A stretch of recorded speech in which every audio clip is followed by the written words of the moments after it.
बाजार बोलता है, इसमें हम एफआईएस के डेटा से शुरुआत करते हैं। एफआईएस ने लगातार खरीदारी का ही रुख अपनाया हुआ है इंडियन मार्केट में। ये एक पॉजिटिव चीज़ है जिसकी वजह से हम देख रहे हैं कि मार्केट में जो मिड कैप स्मॉल कैप है वो दम भरते हुए दिखाई दे रहे हैं। एफआईएस ने 3333 करोड़ रुपए की बाइंग की कल के सत्र में और डीआईज ने 1234 करोड़ का सेल किया है। एक बार देख लेते हैं ग्लोबल इंडिसीज का हाल, वहाँ पर किस तरह का रुझान इस समय देखने के लिए मिल रहा है। तो अमेरिकन मार्केट्स तो कल जो बंद हुए वो करीब 1% ऊपर बढ़कर बंद हुए, लेकिन शंघाई और हैंगसेंग में थोड़ा सॉफ्टनेस दिखाई दे रही है। वहाँ पर खासतौर से हैंगसेंग में करीब 1.25% की गिरावट है। निकाई पॉजिटिव है 0.5% और वहीं कोस्पी नेगेटिव है करीब 0.5%। तो मिले जुले इंडिकेशन हैं एशियन मार्केट से। और अमेरिकन मार्केट्स जरूर एक अच्छी तेज़ी के बाद, हालांकि जो दिख रही है तेज़ी उससे ज़्यादा तेज़ था डाउ जोन्स एक समय पर, लेकिन उसके बाद जो क्लोज हुआ वो 419 पॉइंट बढ़कर बंद हुआ। एक बार देख लेते हैं आज के टॉप गेनर्स और लूजर्स कौन से काउंटर हैं जो कि अच्छी स्ट्रेंथ दिखा रहे हैं, जिन पे आज अच्छा रुझान पॉजिटिव साइड पर देखने के लिए मिल रहा है। उसमें KIOCL करीब 13%, ग्लैक्सो 8%, MMTC 8%, सामी करीब 7.5% और न्यूजन सॉफ्टवेयर करीब 7.25%। ये कुछ एक काउंटर जहां पर कि 7 से 13% तक का मूव दिखाई दे रहा है। एक बार देख लेते हैं टॉप लूजर्स कौन से हैं। तो टॉप लूजर्स की लिस्ट में देखें तो सिंशन करीब 9%, रैली 4.5%, टिप्स म्यूजिक, विजय डायग्नोस्टिक और नावा यहाँ पर करीब 3.5 से 4.5% की गिरावट देखने के लिए मिल रही है। लेकिन एक इम्पॉर्टेंट खबर जो कि हमने देखा अमेरिका से आती हुई दिखाई दी, कल ये वहाँ के मार्केट बंद होने के बाद आई थी कि ट्रंप ऑटो टैरिफ में ढील देने पर विचार कर रहे हैं। चीन से ऑटो पार्ट्स इंपोर्ट से जो टैरिफ है उसको हटाने का विचार हो रहा है वहाँ पर। और ऑटो जो इक्विपमेंट थे उनके इंपोर्ट पर 25% ड्यूटी लगाई गई थी। और उसके बाद हमने देखा था कि ऑटो शेयर्स की जो ग्रोथ थी, रफ्तार थी, वो धीमी पड़ गई थी। वो शेयर भी सुस्त हो गए थे और रफ्तार भी धीमी पड़ गई थी। लेकिन विनीत सर, ये खबर कितनी पॉजिटिव रहेगी, क्योंकि अब डोनाल्ड ट्रंप थोड़ा सा सॉफ्ट होते जा रहे हैं हर चीज़ पर, चाइना के साथ खास तौर से। और ऑटो से शुरू करते हैं, तो ऑटो की ये खबर कितनी पॉजिटिविटी दे सकती है हमारी ऑटो कंपनीज को, like Tata Motors, Motherson Sumi, Bharat Forge, जिनका ग्लोबल एक्सपोजर है? नहीं, काफी पॉजिटिव न्यूज है। अगर आप चाइना पे स्पेयर पार्ट्स पे ड्यूटीज कम करोगे तो डेफिनेटली अपना एक्सपोर्ट्स बढ़ेगा। क्योंकि नहीं तो क्या होता है ना, आपको उनके साथ नेगोशिएट करना पड़ता है और आपकी मार्जिन भी थोड़ा गिव बैक करना पड़ता है। तो वो चलते मुझे लगता है कि काफी पॉजिटिव हो जाएगा डोमेस्टिक कंपनीज के लिए। तो इन तीनों में से सर अगर कोई चुनना हो हाल की पिटाई के बाद, तो कौन सा चुनना है? देखिए, मुझे लगता है कि टाटा मोटर्स ही ठीक लगता है। ओके। संवर्धन ऑल्सो इज लुकिंग गुड। ठीक है, संवर्धन के ग्लोबल ऑपरेशन है तो उसको मैक्सिमम बेनिफिट होगा। तो जी, Samvardhana is the one to go with. ठीक है। तो संवर्धना और टाटा मोटर्स, ये सर को दो पिक अच्छी लगती हैं। सर, अभी पिछले 1-2 हफ्ते से एक खबर और भी चल रही थी सिस्टम में कि फेड के चेयरमैन पॉवेल को हटाया जा सकता है। डोनाल्ड ट्रंप ने इस तरह की इनडायरेक्टली धमकियां दी थी और अब उन्होंने कल ये क्लैरिफाई किया कि फेड चेयरमैन को पद से नहीं हटाया जाएगा।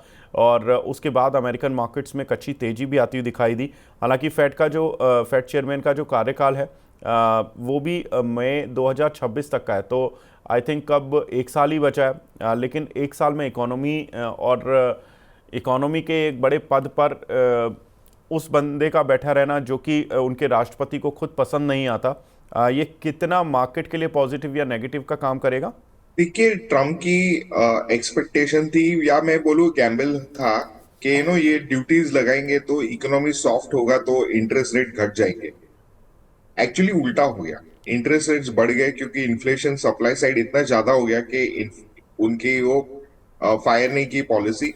तो अभी उनके पास ना कोई उनके ऊपर प्रेशर डालने के लिए वजह नहीं है, क्योंकि पॉवेल ने कोई गलत काम किया नहीं। उन्होंने डेटा को मध्य रखते हुए ही सारे डिसीजंस दिए हैं।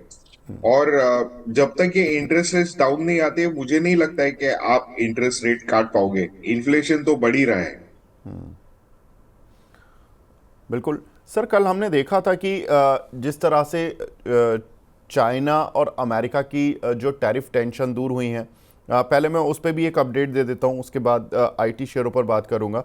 चीन से टैरिफ वॉर कम करने पर विचार लगातार अमेरिका कर रहा है। अमेरिकी सरकार ने ऐसे संकेत फिर दिए हैं और चीन पर लगे टैरिफ को कम किया जाएगा। डोनाल्ड ट्रंप कह ही चुके हैं टैरिफ को ज़ीरो नहीं करेंगे, ये भी उन्होंने कहा। टैरिफ फिलहाल 50 से 65% तक करने का विचार है, जो कि करीब 245 और 145% तक ये लोग लेकर गए थे।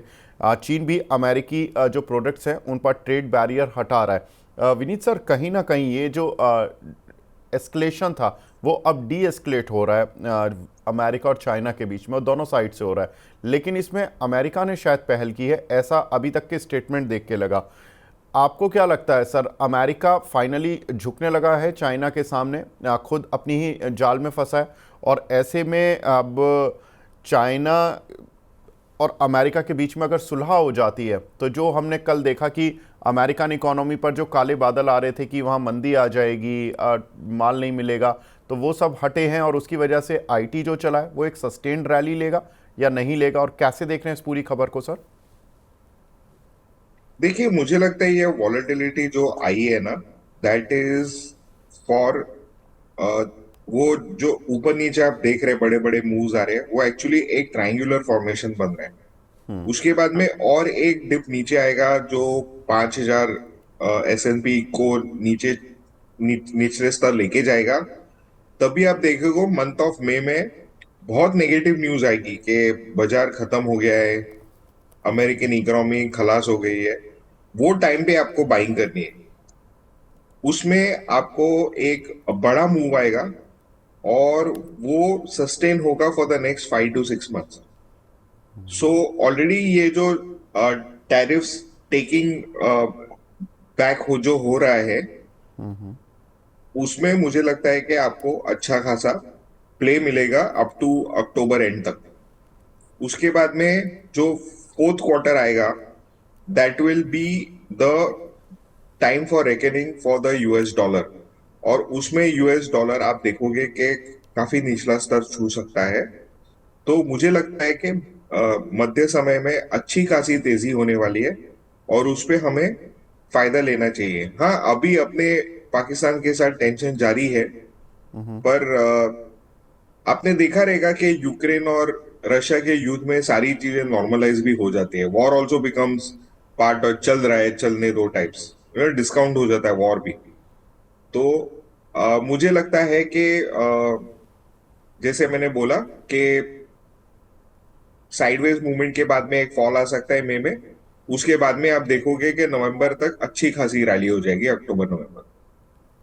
ठीक है, तो मतलब ये एक टेंशन थोड़ी सी जो बड़ी है, इससे थोड़ा सा हमें कॉशियस रहना है, और जो होना होगा वो मई में हो जाएगा, मई एक्सपायरी के अंदर।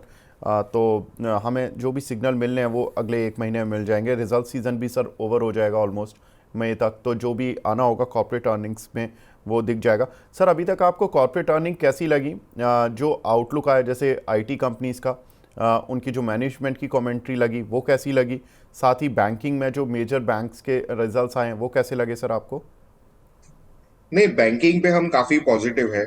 आपको हमने पिछले वीक्स में भी बताया था कि हमारे टॉप पिक्स थे, सारे अच्छे परफॉर्म किए, और ये आगे चलते भी रहेंगे।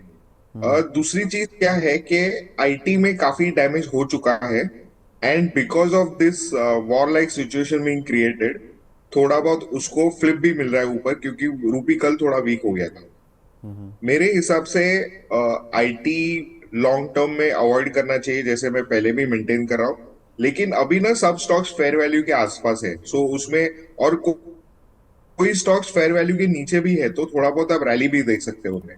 लेकिन मुझे लगता है कि आईटी शेयर्स में थोड़ा सा अभी भी रुकना चाहिए जब तक इनकी कमेंट्री पॉजिटिव नहीं होती है।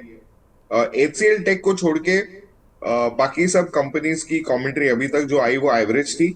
एचसीएल टेक काफी बढ़िया थी, हमने देखा कल स्टॉक भी अच्छी तरह से बढ़ चुका था, और ये एक कंपनी है जो क्लियर कट अपनी न्यू डायरेक्शंस का ये कर रहे हैं, मतलब रास्ता ढूंढ रहे हैं in this AI world.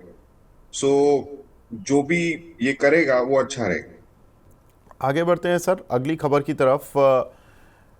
Boeing's ने जो डिलीवरी देता था चीन को एरोप्लेन्स की, विमानों की, वो चीन ने खुद मना कर दिया कि अब हमें डिलीवरी लेनी नहीं है आपसे। और अब बोइंग ने क्या किया कि वो कह रहे कि ठीक है आप नहीं ले रहे तो कोई बात नहीं, हम नए बायर्स तलाश के उनको दे देंगे। सर ये इंडियन कंपनीज़ के लिए कितना पॉजिटिव होगा, एविएशन कंपनीज़ के लिए? और अगर जैसे जी जो कि एचएएल को इंजन प्रोवाइड कराता है, अब अगर चाइना और अमेरिका की टसल रहती है, हालांकि टैरिफ टेंशन कुछ कम हुई है, लेकिन अगर ये टेंशन थोड़ा लिंगर ऑन हो जाती है, अभी टेंशन पूरी तरह से ईज नहीं होती है, तो क्या इंडियन कंपनीज के लिए मौका है कि फटाफट से जाकर डील करें इन बड़ी कंपनीज से, क्योंकि इनको डिलीवरी टाइम पे ना मिलने की बड़ी शिकायत रही है हमारी कंपनियों को? देखिए, बोइंग के पास ऑर्डर की कोई कमी नहीं थी पहले भी, और इनकी जो वेटिंग टाइमलाइन काफी लंबी थी, और इंडियंस की इतने बड़े ऑर्डर होने के कारण उनको पता नहीं था उनको कब मिलेंगे उनको उनका फ्लीट।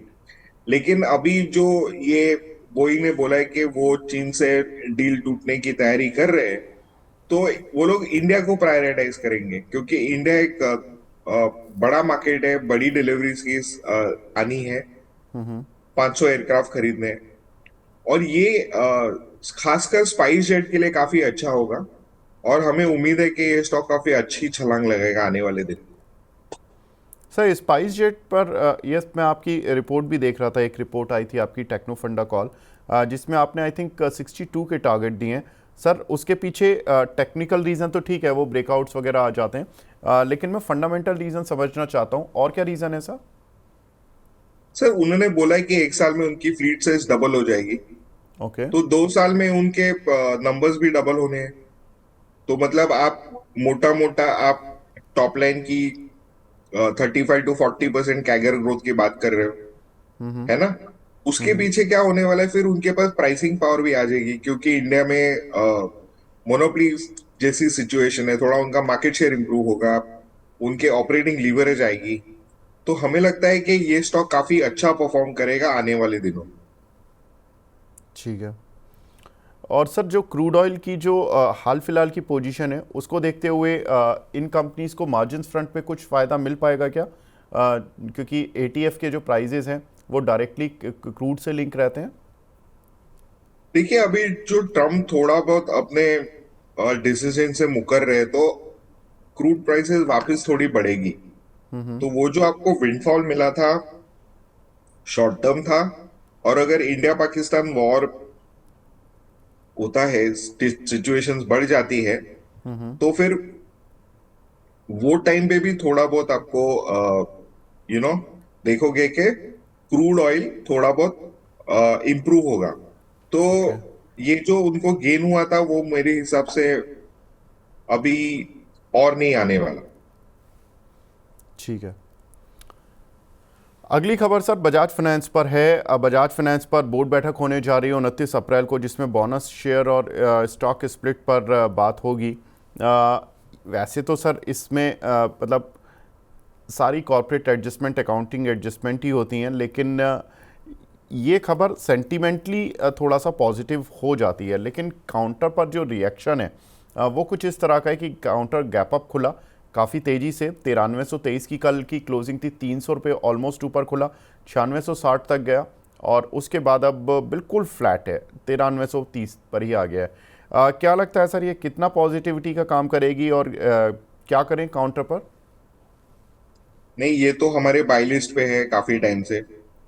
इसको it was one of our top picks right from जनवरी के। काफी कॉन्ट्रा प्ले था टू द ओवरऑल बूम, क्योंकि जब भी वो अपनी क्या बोलते हैं उसको, जब भी फाइनेंस मिनिस्टर ने वो टैक्स सब्सिडी दी थी 12 लाख तक, तब से हम बुलिश आउटलुक पे है। और हमें लगता है ये स्टॉक काफी सालों तक ठंडा रहा था, और अभी ये न्यू हाइज में गया है, ऑल टाइम हाइज। और यहाँ से मुझे लगता है ये स्टॉक 12,000 की लेवल्स भी छू सकता है। 12,000 के लेवल छू सकता है सर? कितने टाइम ड्यूरेशन को लेकर चलें 12,000 के लिए? इसको आपको 12 से 18 महीने तो देने पड़ेंगे। अच्छा, 12 से 18 महीने में 12,000, ठीक है, डिसेंट अपसाइड है सर यहाँ से भी, क्योंकि 9300 चल रहा है, 12,000 अगर होता है तो यहाँ से भी अभी करीब करीब 30 से 35% का रिटर्न लोगों को मिल जाएगा। इम्पॉर्टेंट है सर, ये तो बहुत अच्छी बात बताई। वैसे भी इस कंपनी में मैं देख रहा था कि डिविडेंड वगैरह सब ठीक आता है। जून में अक्सर इस कंपनी में डिविडेंड आता है 30 से 36 रुपए का। पिछले 3 साल का ट्रेंड तो यही है। इस साल भी अब चूंकि रिजल्ट्स आने वाले हैं तो रिजल्ट से पहले रिजल्ट्स में हो सकता है कि अगर डिविडेंड की अनाउंसमेंट होती है तो डेफिनेट सी बात है कि काउंटर पर और थोड़ा सा मूव देखने के लिए मिलेगा। सर, डिविडेंड मैं इस कंपनी की हिस्ट्री देख रहा था पिछले 3 साल की। लास्ट ईयर 36 रुपये का डिविडेंड दिया जून में, 2023 में 30 रुपये का डिविडेंड दिया, 2022 में 20 रुपये का डिविडेंड दिया।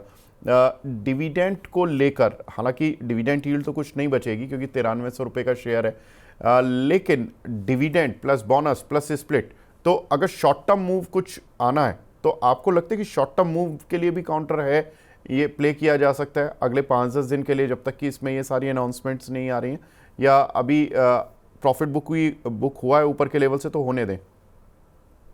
ये अभी इतना चल गया है ना स्टॉक, तो शॉर्ट टर्म को मुझे लगता है कि इसने डिस्काउंट कर दिया है, अभी यहाँ से कोई अपसाइड नहीं है। पर मैं ना इनके रिजल्ट की और डायरेक्शन की और क्या बीट करते हैं नंबर्स को, उसके ऊपर ध्यान दूंगा। तो मुझे ओके। लगता है कि that will be very important from the process for the discovery of 12,000 रुपये। ठीक है सर, एक खबर और एनएचपीसी पर आई है जहां पर कि खबर है कि 1200 मेगावाट का सोलर पावर प्लांट ये उत्तर प्रदेश में डेवलप करने वाली है। 797 करोड़ रुपए की इसमें टोटल प्रोजेक्ट कॉस्ट है। सर, एनएचपीसी ये कैसी कंपनी लगती है आपको, और इसके जिस तरह के एक्सपेंशन प्लान्स हैं उसको देखकर क्या आउटलुक है आपका? देखिए, हमारे लिए एनएचपीसी एक मल्टी बैगर स्टॉक है। आज ओके। इनकी 7-7.5 हजार मेगावाट की केपेक्स है, एग्जिस्टिंग प्रोडक्शन है। और ये हमारे हिसाब से अगले 5 सालों में ये 17,000 मेगावाट पहुंच जाएगा। तो हम हमें लगता है कि इसके चलते रिन्यूएबल एनर्जी में अगर आपके पास डिविडेंड वाला प्ले अगर कोई चाहिए, तो आपके लिए ये बहुत बेहतरीन शेयर रहेगा आपके पोर्टफोलियो में ऐड करने के लिए। ठीक है, तो लंबी अवधि के लिए एक अच्छा मल्टीबैगर प्ले विनीत सर बता रहे हैं कि ये काउंटर रहेगा, क्योंकि यहाँ पर जिस तरह के एक्सपेंशन प्लान है, कंपनी की कैपेसिटी एडिशन अगले 4 से 5 सालों में बड़ा होने वाला है जिसका फ़ायदा कंपनी को मिलने वाला है। इम्पॉर्टेंट सर, एक काउंटर और थायरोकेयर, जहाँ पर कि कल रिजल्ट्स आए हैं और काउंटर में आज 14% का मूव आ रहा है। 154 करोड़ से बढ़कर रेवेन्यू करीब 187 करोड़ रुपए रहा, और नेट प्रॉफिट करीब 17 से बढ़कर 22 करोड़ रुपए रहा। सर, कैसे देख रहे हैं थायरोकेयर और बाकी ये इस तरह की लैब कंपनीज हैं, डॉक्टर लाल जैसी कंपनीज, इन सभी पर आपका व्यूज हो? तो थायरोकेयर ने एक ऐसा रिजल्ट दिया है, वो बहुत बड़ी छलांग लगाई है, उसका आपने देखा है कि जो प्ले आउट हो चुका है। लेकिन बाकी की कंपनीज की गाइडेंस अभी तक काफी म्यूटेड है, एटलीस्ट अंटिल लास्ट क्वार्टर। और ये कितनी आगे जाके बढ़ेगी हमें देखना पड़ेगा। तो सर, अभी इनमें कोई लेना हो, या थायरोकेयर के आज 14% के मूव के बाद अगर किसी को प्रॉफिट मिल रहा है तो वो बेच सकता है, क्या करें? नहीं, आपको होल्ड करना चाहिए, ये कंजम्पशन स्टोरी है। और आप देखोगे कि ऑन्कोलॉजी में इनकी काफी इस्टेब्लिश बिजनेस है, मार्जिन वहां से अच्छे आते हैं। तो रेडियोलॉजी रेडिएशन के प्रोडक्ट्स भी है इनके पास। तो ओके। हमें लगता है कि ये कंपनी काफी अच्छा परफॉर्म करेगी। अच्छा, तो ये अच्छा परफॉर्म करने वाली है। सर, कुछ एक काउंटर खासतौर से अदानी ग्रुप पे, चूंकि आप आते हैं सर, अदानी ग्रुप पर मैं बात करना छोड़ना नहीं चाहता, क्योंकि अदानी ग्रुप कंपनीज के आज से रिजल्ट शुरू हो रहे हैं। अदानी जो एनर्जी सॉल्यूशन है उसके रिजल्ट्स आएंगे, फिर इस वीक में Adani Total Gas, Adani Wilmar, Adani Green, इन सभी के रिजल्ट्स आने वाले हैं। सर, क्या आउटलुक लग रहा है अदानी शेयरों पर आपका? नहीं, हमारा आउटलुक बहुत ही पॉजिटिव है इस सेगमेंट में। और आप देखेंगे जितने भी नेगेटिव न्यूज थे वो कोलैप्स होते जा रहे हैं कहीं पे। कल आपने देखा रहेगा, कोई ट्विटर पे थ्रेड था जहां पे हिंडनबर्ग का अपने एक युवा मंत्री के साथ लिंक्स डिस्क्लोज किए गए थे। तो ये स्टॉक है ना, अभी तैयारी में है सब चलने के लिए। और हमें लगता है कि अडानी एनर्जी सॉल्यूशंस में काफी ट्रांसमिशन को लेके काफी अच्छा हमें लगता है कि चलेंगे।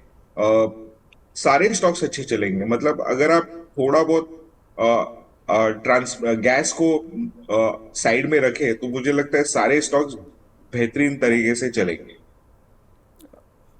सर अगर इनमें मतलब कोई चुनना हो कि एक या दो, जिसमें हमारे निवेशक एक्चुअली जनरली ये लोग पूछते रहते हैं कि सर 1 लाख 2 लाख लगाने हैं, 10 लाख लगाने हैं, तो किसी पर्टिकुलर शेयर में लगाएं, तो वो अदानी के कौन से दो या एक या दो स्टॉक बता दीजिए जहां पे वो लगा लें। देखिए, अडानी एनर्जी सोल्यूशन में आपको क्लियर कट 50% अपसाइड दिखती है। ओके। आप चाहे तो अडानी पावर में भी इन्वेस्ट कर सकते हो, ओके। और Adani ports. Adani ports, Adani energy solution और अदानी पावर, अब ये 3 स्टॉक सर ने आपको बता। मैंने आपको मैंने अडानी अ, अडानी एंटरप्राइजेस और मैंने ग्रीन, हमारे एक्चुअली टॉपिक्स है, पर इनका क्या है ना, खावड़ा रीजन में बहुत सारा एक्सपोजर है तो पाक के बॉर्डर पे आता है। तो अच्छा। हमें वो चीज देखनी चाहिए कि इनके अर्निंग्स इंपैक्ट हो सकते हैं अगर कुछ होता है तो। इसलिए मैंने अभी के लिए आपको अवॉइड किया ये स्टॉक बताने से। ठीक है। ये आपने सर बहुत इंपॉर्टेंट चीज़ बता दी है कि कहाँ पे कौन सी कंपनीज़ हैं जिनके पाकिस्तान के साथ बॉर्डर लगते हैं, और जो आसपास हैं अगर डिस्टरबेंस आया तो वहाँ पर थोड़ा सा मामला कॉशस नोट पर चला जाएगा। सर और भी कोई कंपनी है अपार्ट फ्रॉम अदानी जहाँ पर कॉशस रहना चाहिए बिकॉज ऑफ दिस टेंशन? नहीं, इनका सबसे ज्यादा बढ़िया बड़ा एक्सपोजर है, ओके। तो थोड़ा बहुत अपने को सतर्क रहना चाहिए। और इनको जो फंडिंग करते हैं जैसे पीएफसी आरईसी, वो भी थोड़ा सा सॉफ्ट रह सकते हैं बिकॉज ऑफ दैट। ठीक है सर। एक काउंटर टाटा एलेक्साई जहाँ पर कि रिजल्ट्स थोड़े से म्यूटेड ही आए थे, लेकिन काउंटर में वन वे मूव देखने के लिए मिला है। ऑलमोस्ट कुछ ही ट्रेडिंग सेशन में 1100 रुपये से ज़्यादा चल चुका है। इस पर सर आपका आउटलुक? मुझे लगता है कि ये थोड़ा बहुत काउंटर ऐसे ही रहेगा, वॉलेटाइल रहने वाला है काउंटर। इसमें ऐसा कोई नया ट्रिगर आया नहीं है कि स्टॉक को आप अपसाइड पुश करें। ओके। 1100 रुपये चला सर, इसलिए सभी लोग आजकल काफ़ी इस पर बात कर रहे हैं। सर ये जो कंपनियां हैं जैसे न्यूजन सॉफ्टवेयर और बाकी जो डेटा पैटर्न जैसी कंपनियां जो कि इस थीम पर आई थी, जो डेटा सेंटर और इनके डीप सीक की वजह से थोड़ा सा प्रॉब्लम आ गया था, केन्स टेक्नोलॉजीज, ये इन कंपनीज में क्या करें? क्योंकि ये बड़े हाई बीटा है सर, पिटे तो बहुत तेजी से पिटे, अब बाउंस बैक दे रहे हैं तो सारे 10-10 11-11% आजकल मूव दिखा रहे हैं।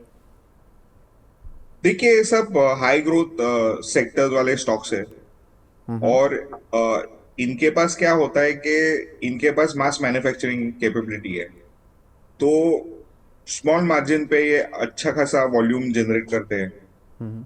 तो मुझे लगता है कि ये कंपनीज काफी अच्छी परफॉर्म करती रहेंगी। हमें ये स्पेस में साइन डीएलएम बहुत अच्छा लगता है। Okay. Cyient DLM will do very well. ये डिफेंस और स्पेस में थे, और अभी मैन्युफैक्चरिंग और ऑटोमोबाइल सेगमेंट में भी इनका बढ़ रहा है, तो ये दो सेगमेंट काफी वॉल्यूम से बढ़ेंगे, और इनके मार्जिन्स थोड़े घट जाएंगे, but they will be better than the margins of the rest of the EMS players. तो हमें ये काफी अच्छा लगता है स्टॉक।